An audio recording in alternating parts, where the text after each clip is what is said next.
Good morning and welcome to my channel. Maybe good afternoon, maybe good evening. This is DIY with Jeannie, and today we are going to do some mini quilting. Now, a lot of people are freaked out by the term quilt piecing and things like that. And you're like, I don't want to make a whole quilt. And trust me, we all get it. And a lot of times I start and I don't make a whole quilt, but what I do is I make quilt squares and then I can use them for just about anything. I'm looking for one piece. There it is. So what I have is some scrap fabric of this yellow that we've used in the past, and I have a fat quarter of this really cute bicycle pattern.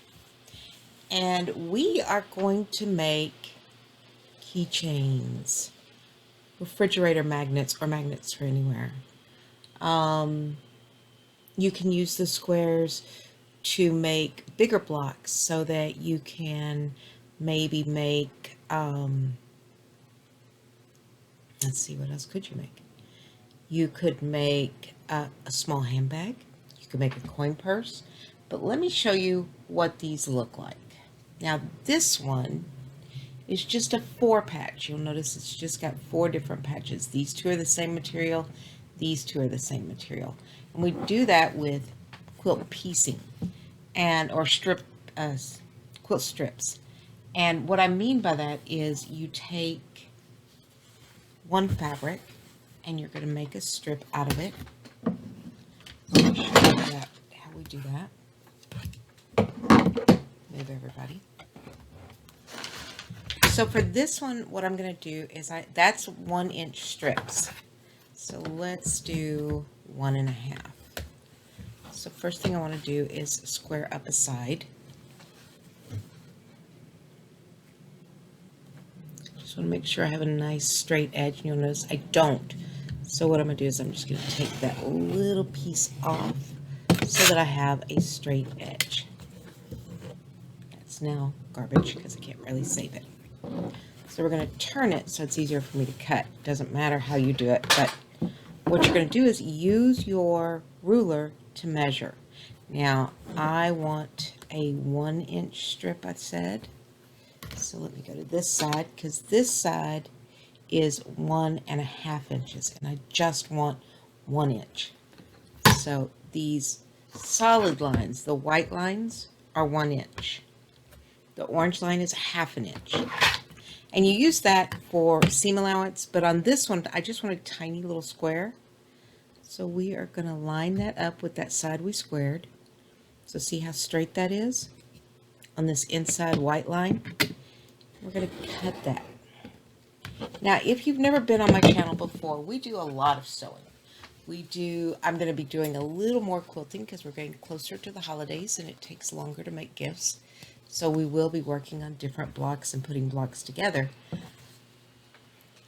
which is why we're doing this. We do a lot of different artwork. We do paper crafts, cards, and things like that. But right now, because this is what I need to be working on quilt squares, I thought, you know what?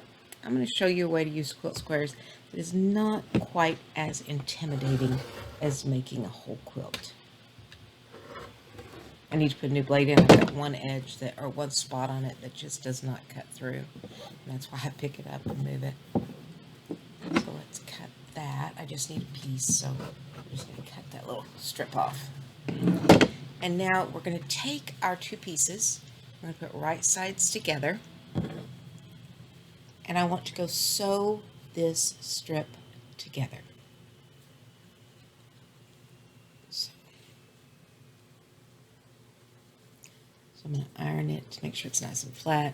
And then I just want to sew that edge. And I want to use about 1/4 inch seam allowance. Because it's a 1 inch, it's going to give me a 1/2 inch block, which is what these are.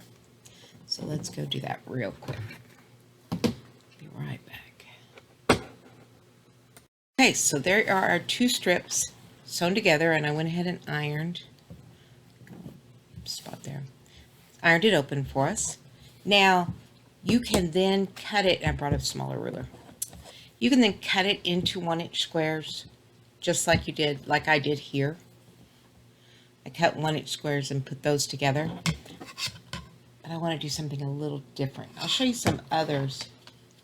Here's another one. This was a 1.5-inch block, and that's the size it makes. So that's a little less intimidating, a little bit bigger. So just by adding a 1/2 inch here or there, you make a much bigger block. Now, one thing I will show you, because I need to be upfront with you about this. I did not line up that corner well.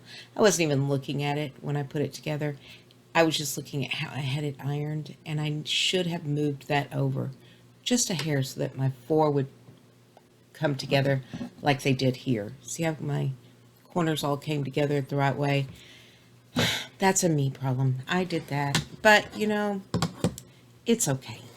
So what we're going to do here is, again, we're going to straighten up one edge. So the way we're going to do it is we're going to put that line on our seam because we know our seam is straight. So let me cut off that end. See what I mean about I have a dull spot on my blade. Just one little spot didn't unhook. So there is that. Now, what I would like to do is on this one, I'd like to make triangles.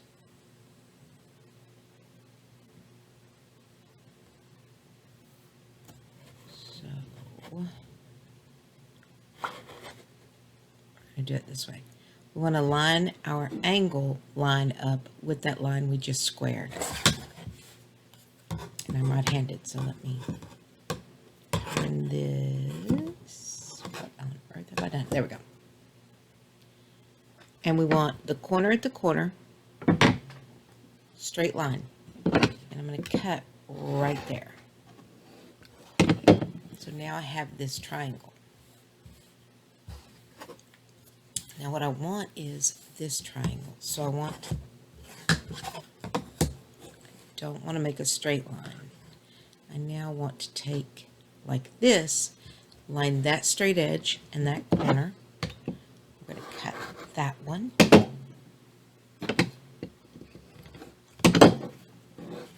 See my little spot that gets stuck? I need to change the blade. I just haven't. I have them. I just haven't changed it. I'll move him out of the way. And we're going to take this one, do the same thing. Line our edge. Line our straight edge up. And cut it. I swear. So we're going to line that straight edge up on that and cut here.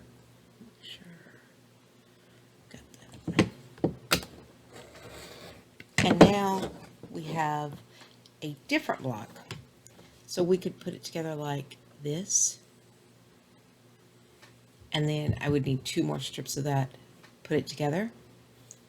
We could take it and, well, put it together like this. And that gives us another square. And it looks like our lines. And we also could take, again, putting it on our straight line, cut it in half this way,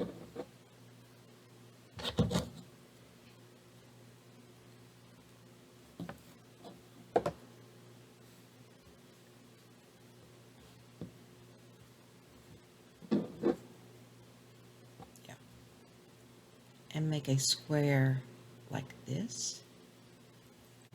Make your squares differently. So let's go sew these 2 together. And let's go sew.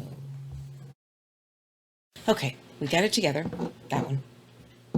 It's not attractive yet.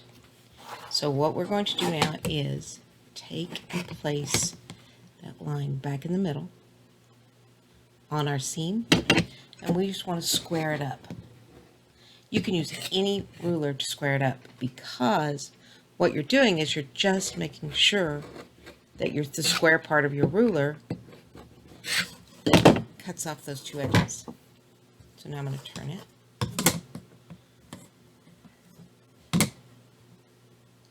And I'm going to line it up with our little box.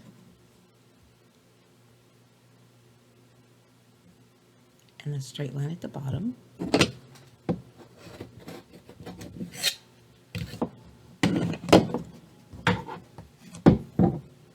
That's real thick there.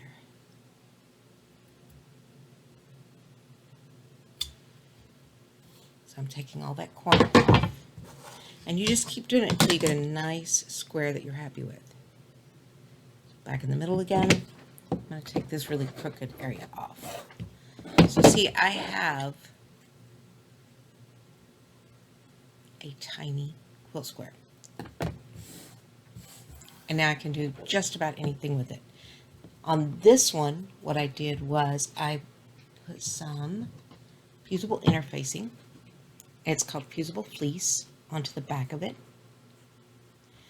And then I added a solid color. I added the yellow on the back.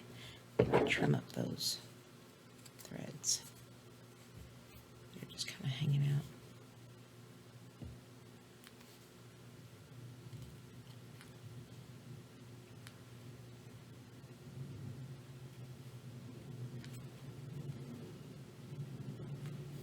Came back, put a little eyelet in there, and now this makes a really cute keychain.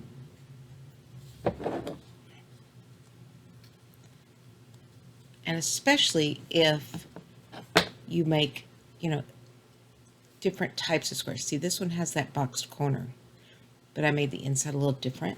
It's the same pattern as this. It's just you really can't tell it's a box. So I've got that piece. Got this larger square. You could also make a keychain, so we'll put the interfacing on the back. Put another piece of fabric, and what I could do is then put bias tape around the edge, and then put my little eyelet in, so I'd have another one. These are, you could do if you actually wanted to start quilting, but you don't want to start quilting on a huge scale. Make some of these blocks and make a doll blanket for one of your dolls, your daughter, your granddaughter, neighbor down the street. Sell them on Etsy. Do what you need to do. But again, you could do the same thing by using the smaller quilt squares. And it's not quite as intimidating to start with something this small, because if you ruin a piece of fabric like this, that is not as devastating as taking big 12 by 12 blocks and realizing that they are 12 by 11 3/4. And then you have to figure out a way to get that back into some semblance of a square. So done it, been there. But this is a way to get you started on quilting. Make different shapes, make triangles out of it. I could then cut this piece apart and flip it all over the place, and that would be cute. And I've done that. I'm working on a flying geese quilt for one of my sons for Christmas. And we'll come back to it because we're getting close to being time to put the blocks together. So then save all of these pieces, because you never know where you can put them. You can put them in a border around the quilt. So if I were to put them like this, that's what flying geese looks like, by the way. It is just triangles that look like this. But wouldn't that be cute around your quilt? To have the border be very similar to the inside, but not identical. So that is another idea. So anyway, I hope you enjoyed this. Hope you come back. We will do more and more and more quilting. I just ordered some kits from Annie's, so you can get an idea of what they look like. I ordered the monthly holiday block and the Christmas block that by the end of the year makes a nice lap quilt out of a Christmas design. So hopefully you'll come back and watch those, do some different sewing. I will be going over how to make your own pattern. I'm working on that at school at the moment, making my own overalls. So yeah, some good stuff coming up and new setups coming up, and I hope you'll come back and enjoy it. And have an amazing week. Have a great day.